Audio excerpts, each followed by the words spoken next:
MetaMate. Aduh. Sebenarnya dari awal sih saya udah bilang ya tentang metaverse itu kurang setuju gitu lah. Bukan karena saya nggak menyambut masa depan ya, tapi kita kan harus lihat perspektif di Indonesia. Oke lah, pertanyaannya kan apa sih sebenarnya itu metaverse itu? Apa sih yang mengawali metaverse itu? Apa yang menjadi barometer bahwa kita sudah mulai memasuki pintu dari metaverse? Teman-teman ingat nggak waktu pertama kali keluar revolusi industri 4.0, 5.0 itu, orang-orang kan pada latah tuh. Wah, selamat datang era digital 4.0. Selamat datang era pembelajaran 5.0. Yang jadi masalah kan orang-orang nggak benar-benar paham tuh artinya 4.0 apa, revolusi industri 4.0 apa itu, revolusi industri 5.0 gitu. Orang-orang kan lebih terjebak di tren ya, terlebih terjebak di hype ya. Ya sama seperti sekarang kan ada istilah metaverse itu. Jadi saya jelaskannya dulu ya, ini sebuah konsensus ya. Ini sebenarnya sudah disepakati bersama gitu loh. Sebenarnya kapan sih revolusi 1.0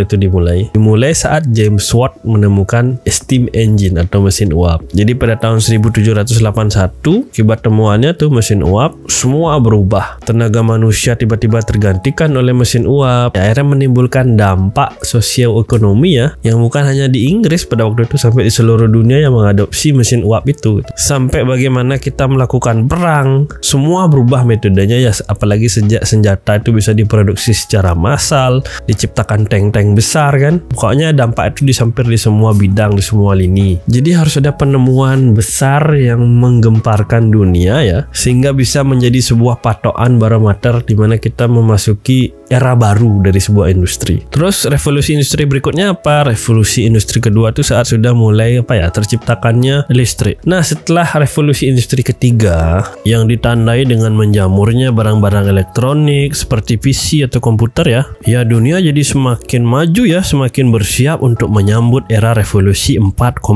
Diawali dengan ditemukan yang namanya internet. Disebut sebagai web 1.0 ya, web 1.0 istilah, web pertama lah. Sebenarnya siapa sih yang menemukan internet? Ya kalau kita cek di Google ya, memang computer scientist Vinton Cerf and Bob Kahn yang menemukan. Tapi yang pertama kali bukan menyebut ya, lebih tepatnya menjabarkan mengenai internet tersebut bukan beliau. Bahkan Bill Gates sampai membuat sebuah buku tuh, A Road Ahead, dan juga di beberapa seminar Microsoft beliau pernah menyebut yang namanya information superhighway.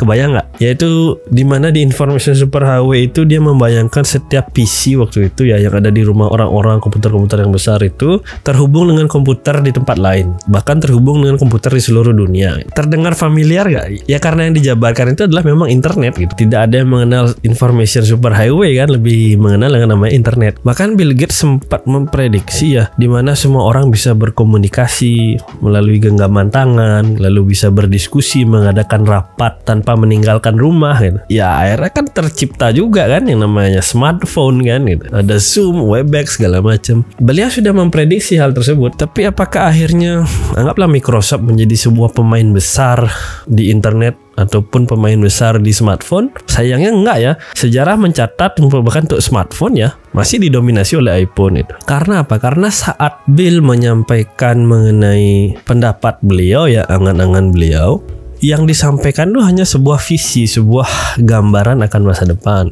Sedangkan barang dan produknya nggak ada gitu loh. Ya kan, hanya diangan-angan kan, itu dijabarkan gitu. Padahal seharusnya ya seperti almarhum Steve Jobs saat beliau pertama kali menyampaikan mengenai iPod ya untuk dengerin musik itu, kemudian peluncuran iPhone pertama juga ya, barangnya sudah ada di kantongnya beliau dan sudah siap dikonsumsi oleh publik ya gitu. Dan sudah jadi seperti jargon beliau ya, setiap mereka meluncurkan produk baru selalu dia bilang and one more thing gitu, satu hal lagi gitu. Dan keluarlah produknya gitu. Paham nggak? Sampai sini paham nggak? Jadi semua orang itu bisa mencuri ide, bisa mencuri pendapat Anda, tapi tidak ada yang bisa mencuri eksekusi yang Anda lakukan dulu. Sekarang kita lihat Zuckerberg melakukan sebenarnya kesalahan yang serupa ya. Jadi saat beliau memperkenalkan metaverse, barangnya nggak ada gitu loh. Itu kan tadi web 1.0 ya, yang mengawali revolusi industri keempat. Nah, ciri khas dari web 1.0 itu interface-nya tuh satu arah. Jadi misalnya seperti seorang penyedia website, dia menyiarkan halaman mereka tuh, dan para pengguna tuh tidak bisa melakukan apapun kecuali membaca bacanya gitu loh, nggak bisa ngasih feedback ya, cuma bisa baca gitu doang apa yang disiarkan gitu. Yang lama-lama hal itu akhirnya terganti dengan web 2.0 yang versi 2 ceritanya. Di web 2 ini ceritanya para pengguna, para user tuh bisa melakukan komunikasi. Jadi komunikasi itu jadi dua arah. Misalnya ya contohnya kayak Friendster dulu awalnya ya. Lah ada masih ingat Friendster atau Facebook lah contoh yang paling bagus ya. Kita sebagai user kan bisa memposting, bisa membuat status gitu. Itu sudah menjadi suatu ciri khas untuk web 2.0 gitu loh. Kemudian yang ciri khas lainnya adalah para pemilik website atau para pemilik aplikasi itu akhirnya mengizinkan pihak ketiga atau para developer tuh, pengembang ya, untuk membuat aplikasi atau membuat program tambahan di atas platform mereka gitu. Ingat nggak waktu zaman Facebook dulu sering dipakai untuk main game kan? Jadi ada Farmville yang kayak gitu tuh, ada Ninja Saga gitu. Itu semua adalah buatan dari pihak ketiga tapi di atas platform Facebooknya dan diizinkan oleh Mark pada waktu itu gitu. Ini terbukti menjadi pedang bermata dua sebenarnya. Di satu sisi orang-orang kan jadi beramai-ramai itu karena setiap hari selalu ada mainan baru, game baru, aplikasi baru di atas sebuah platform yang sudah ada gitu. Tapi di sisi lain yang kadang-kala terjadi itu adalah aplikasi tambahan tersebut jauh mengungguli aplikasi awalnya gitu loh. Jadi aplikasi yang dibangun di atas Facebook pada waktu itu, contohnya pada waktu Farmville ya, itu dari singa itu menghasilkan keuntungan sampai $1 billion setiap tahunnya. Itu kurang lebih hampir 23% dari penghasilan Facebook loh. Hanya dari satu aplikasi game itu aja ini. Ya kesuksesan seperti itu ya membuat para pemilik menjadi iri sebenarnya ya. Kayak Zuckerberg mungkin iri pada waktu itu. Akhirnya mau nggak mau dia memainkan aturan. Jadi dia merubah mungkin API-nya. Ya kontraknya lah dirubah sedikit istilahnya ya. Pembagian keuntungannya itu lebih besar ke para pemilik ya. Jadi yang memiliki aplikasi dasar pondasinya gitu. Yang terjadi apa? Era para pihak ketiga atau developer itu protes gitu loh. Dan ini bukan kejadian 1-2 kali ya. Itu salah satu contoh aja yang di Facebook dengan Singa pada waktu itu. Apple dulu sempat duel juga dengan Epic Games kan. Masalah Fortnite dulu gimana pembagiannya untuk top up segala macam itu. Kemudian Yelp juga sempat duel juga dengan Google pada waktu itu ya. Tapi yang di atas angin tentu saja para pemilik ya, para pemilik aplikasi dasar pondasi tersebut, karena kan mereka yang punya gitu loh, mereka yang punya basis pondasinya gitu. Akhirnya para pihak ketiga, para pengembang ini menyadari ya bahaya sekali mereka mengembangkan bisnis di atas platform milik orang lain gitu lah. Ini sama kayak kita misalnya membangun restoran misalnya atau membangun sebuah bisnis lah di atas tanah yang kita nyewa sama orang lain. Ya andai kata kan restorannya berhasil atau bisnisnya berjalan dengan bagus, bisa aja sewanya berakhir ya. Atau misalnya pemilik tanah merasa iri dan dia memutus sewanya gitu loh. Pemilik tanah itu lalu membuat bisnis serupa. Banyak kok kejadian seperti itu, seperti ada yang ya di Bali ya. Ada sebuah restoran waktu itu kecil pada waktu itu di Bali ya. Terus dia nyewa tanah di pinggir jalan. Akhirnya punya tanah nggak mengizinkan untuk usaha tersebut memperpanjang sewanya. Akhirnya mereka pindah ke tempat lain. Tapi karena tempat tersebut sudah dikenal sebagai restoran yang terkenal gitu, pemilik tanahnya itu membuat restoran yang serupa seperti itu di sana gitu. Nah kesenjangan-kesenjangan seperti inilah yang membahayakan di web 2.0. Sehingga muncullah bahasan untuk menyambut web 3.0.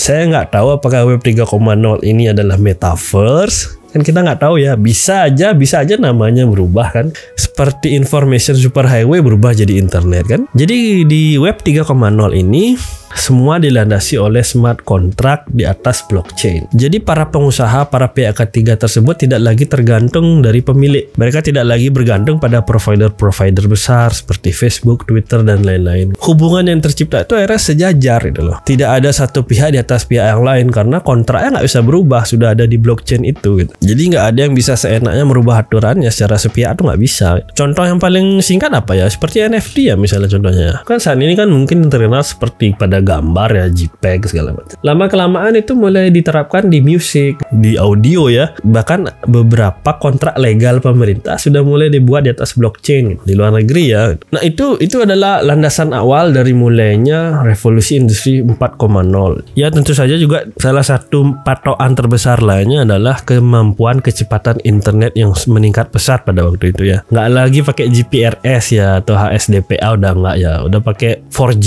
kan, udah pakai 4G 4G dan siap-siap untuk 5G gitu. Itu juga suatu marker sih untuk sebuah peningkatan revolusi industri, karena kan cukup untuk mengemparkan dunia gitu loh. Cuma teman-teman harus ingat ya, jadi kalau revolusi industri yang pertama di tahun 1781 itu terjadi di Inggris dan beberapa negara yang mengadopsi steam mesin gitu, Indonesia belum merdeka Bapak dan Ibu di tahun 1700 itu. Makanya kan akhirnya kita nggak bisa menyebut bahwa revolusi industri itu terjadi secara serentak, apalagi kita menyebut revolusi industri terjadi di Indonesia gitu loh. Paham nggak?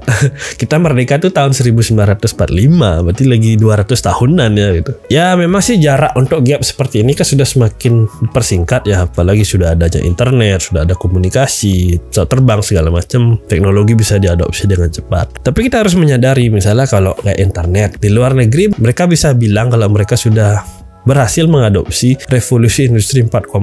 Buktinya apa? Yaitu dengan internetnya super kencang gitu. Sedangkan kita internet cepat buat apa?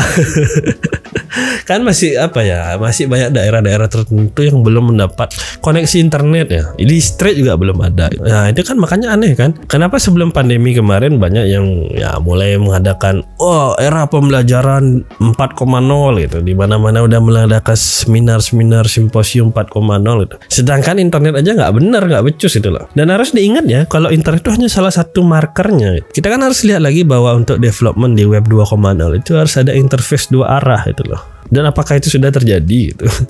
Apalagi saya di dunia pendidikan, ya belum masih belum sampai di sana itu loh. Jadi kalau basis bisnis Anda ataupun basis pemerintahan kita masih nyangkut di teknologi 2.0 atau teknologi 3.0 gitu, tolong kontrol diri Anda biar nggak menggunakan istilah 4.0, 5.0, apalagi istilah metaverse dengan lancang ya gitu. Bahkan teman-teman bisa lihat ya, kayak 4G di Indonesia itu kadang-kadang teman-teman lihat belakangnya bukan 4G tok, tapi ada LTE di belakangnya. Long term evolution, berarti itu bukan 4G full itu loh, itu masih 4G tahap awal itu. Jadi bukan era revolusi 4 tapi era revolusi 3++ kan.